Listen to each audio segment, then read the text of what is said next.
सीखेंगे basic terms of chemistry. तो basic terms of chemistry में सबसे पहले होता है एटम। एटम मतलब एक छोटा सा कण, मतलब एक छोटा सा स्मॉलेस्ट पार्टिकल। अब हम इसकी डेफिनेशन लिखते हैं। तो इसकी डेफिनेशन है atom is the smallest particle of matter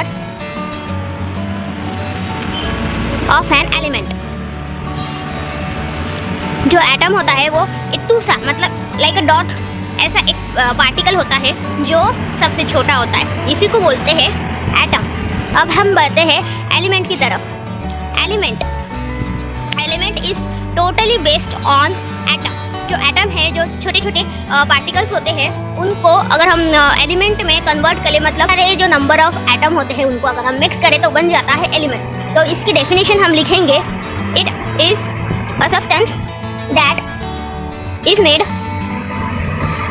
entirely of one type of an atom। मतलब किसी भी एक टाइप का एटम से जो सब्सटेंस बनता है उसको हम एलिमेंट बोलते हैं। बस एटम जो होने चाहिए वो एक ही टाइप के होने चाहिए। अगर हम इसके एग्जांपल ले तो एग्जांपल है सोडियम। इसका एटॉमिक नंबर है 11 और इसका सिंबल है Na। अब हम बात करते हैं मॉलिक्यूल्स की।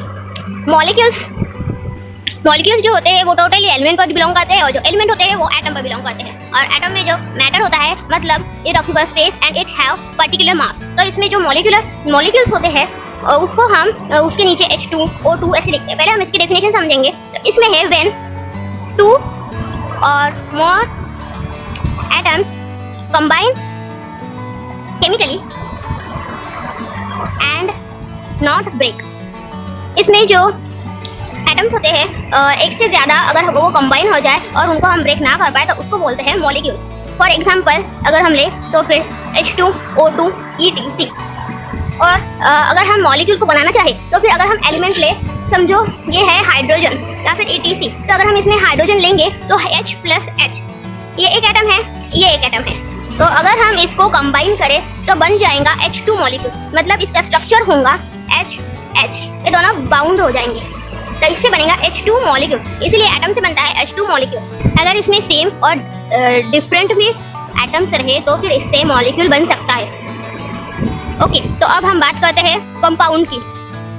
कंपाउंड्स में सबसे पहले इसकी definition, it is a substance